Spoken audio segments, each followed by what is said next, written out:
سیرت خاتم الانبیاء محمد مصطفیٰ صلی اللہ علیہ وآلہ وسلم۔ مشرکین کے مطالبات۔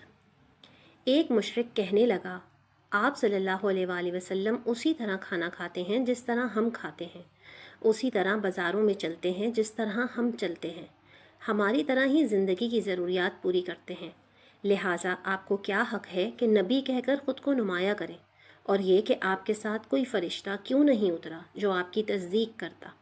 اس پر اللہ تعالیٰ نے سورہ فرقان کی آیت نمبر 7 نازل فرمائی، جس کا ترجمہ ہے، اور یہ کافر لوگ رسول اللہ صلی اللہ علیہ وآلہ وسلم کی نسبت یوں کہتے ہیں کہ اس رسول کو کیا ہو گیا ہے کہ وہ ہماری طرح کھانا کھاتا ہے اور بازاروں میں چلتا پھرتا ہے، اس کے ساتھ کوئی فرشتہ کیوں نہیں بھیجا گیا کہ وہ اس کے ساتھ رہ کر ڈرایا کرتا، اس کے پاس غیب سے کوئی خزانہ آ پڑتا یا اس کے پاس کوئی غیبی باغ ہوتا جس سے یہ کھایا کرتا۔ اور ایمان لانے والوں سے یہ ظالم لوگ یہ بھی کہتے ہیں کہ تم تو ایک بے عقل آدمی کی راہ پر چل رہے ہو۔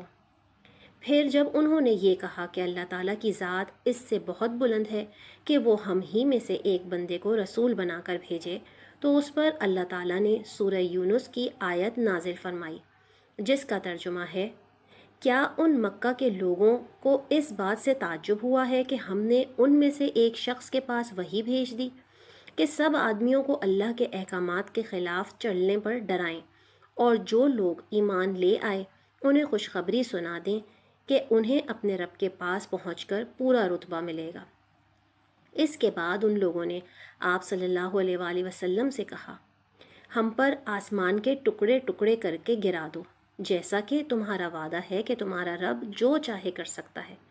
ہمیں معلوم ہوا ہے کہ تم جس رحمان کا ذکر کرتے ہو وہ رحمان یمامہ کا ایک شخص ہے، وہ تمہیں یہ باتیں سکھاتا ہے۔ ہم لوگ اللہ کی قسم کبھی رحمان پر ایمان نہیں لائیں گے۔ یہاں رحمان سے ان لوگوں کی مراد یمامہ کا ایک یہودی کاہن سے تھی۔ اس بات کے جواب میں اللہ تعالیٰ نے سورہ رات کی آیت نمبر 30 نازل فرمائی، جس کا ترجمہ ہے، آپ صلی اللہ علیہ وآلہ وسلم فرما دیجئے کہ وہی میرا مربی اور نگہبان ہے، اس کے سوا کوئی عبادت کے قابل نہیں، میں نے اسی پر بھروسہ کر لیا اور اسی کے پاس مجھے جانا ہے۔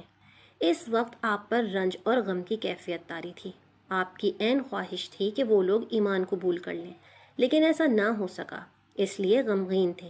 اسی حالت میں آپ وہاں سے اٹھ کر چلے گئے۔ مشرکین نے اس قسم کی اور بھی فرمائشیں کی۔ کبھی وہ کہتے تھے صفا پہاڑ کو سونے کا بنا کر دکھائیں، کبھی کہتے سیڑھی کے ذریعے آسمان پر چڑھ کر دکھائیں اور فرشتے کے ساتھ واپس آئیں۔ ان کی تمام باتوں کے جواب میں اللہ تعالیٰ نے حضرت جبرائیل علیہ السلام کو آپ کی خدمت میں بھیجا۔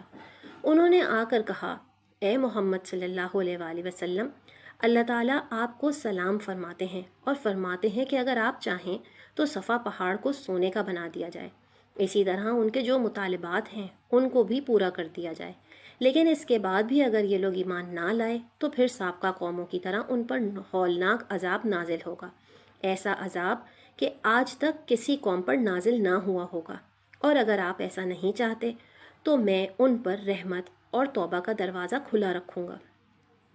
یہ سن کر آپ صلی اللہ علیہ وآلہ وسلم نے عرض کیا، باری تعالیٰ آپ اپنی رحمت اور توبہ کا دروازہ کھلا رکھیں۔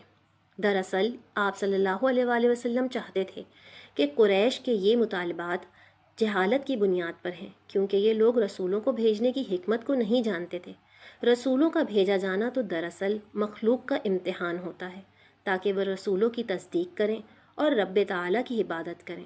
اگر اللہ تعالیٰ درمیان سے سارے پردے ہٹا دے اور سب لوگ آنکھوں سے سب کچھ دیکھ لیں تو پھر تو انبیاء اور رسولوں کو بھیجنے کی ضرورت باقی ہی نہیں رہتی، اور غیب پر ایمان لانے کا کوئی معنی ہی نہیں رہتا۔ مکہ کے مشرکین نے 2 یہودی عالموں کے پاس اپنے آدمی بھیجے۔ یہ یہودی عالم مدینے میں رہتے تھے۔ دونوں قاصدوں نے یہودی عالموں سے ملاقات کی اور ان سے کہا، ہم آپ کے پاس اپنا ایک معاملہ لے کر آئے ہیں۔ ہم لوگوں میں ایک یتیم لڑکا ہے، اس کا دعویٰ ہے کہ وہ اللہ کا رسول ہے۔ یہ سن کر یہودی عالم بولے، ہمیں اس کا حلیہ بتاؤ۔ قاصدوں نے نبی کریم صلی اللہ علیہ وآلہ وسلم کا حلیہ مبارک بتا دیا۔ تب انہوں نے پوچھا، تم لوگوں میں سے کن لوگوں نے ان کی پیروی کی ہے؟ انہوں نے جواب دیا، کم درجے کے لوگوں نے۔ اب انہوں نے کہا، تم جا کر ان سے 3 سوال کرو۔ اگر انہوں نے ان 3 سوالات کے جواب دے دیے تو وہ اللہ کے نبی ہیں، اور اگر جواب نہ دے سکے تو پھر سمجھ لینا وہ کوئی جھوٹا شخص ہے۔ یہودی عالم کے وہ 3 سوالات کیا تھے، جاننے کے لیے کل کی ویڈیو دیکھیے۔ میں امید کرتی ہوں کہ آج کی ویڈیو آپ کو پسند آئی ہوگی۔